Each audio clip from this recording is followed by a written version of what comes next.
నేను చేసిన వాగ్దానమును నీ పక్షముగా స్థిరపరిచేదను. నేను చేసిన వాగ్దానమును నీ పక్షముగా స్థిరపరిచెదను. 1 రాజులు 6వ అధ్యాయం 12వ వచనం.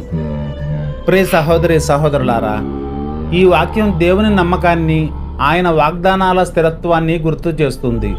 మన పరిస్థితులు మారినా దేవుడు చెప్పిన మాట ఎప్పటికీ మారదు. ఆయన సమయంలో తన వాగ్దానం నెరవేర్చి మన జీవితంలో ఆశీర్వాదమును కలగజేస్తాడు.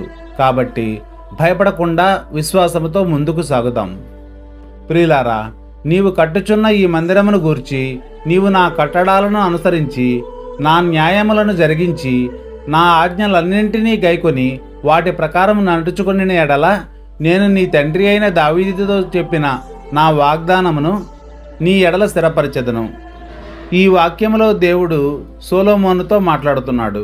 దేవుని ఆజ్ఞలకు విధేయతగా నడిచినప్పుడు ఆయన చేసిన వాగ్దానాలు మన జీవితంలో నెరవేరుతాయని ఈ వాక్యం తెలియజేస్తుంది. దేవుడు తన మాటకు నమ్మకమైన వాడు. మనం ఆయన మార్గంలో నడిచినప్పుడు ఆయన కృప మరియు ఆశీర్వాదం ఎల్లప్పుడూ మనతో ఉంటాయి.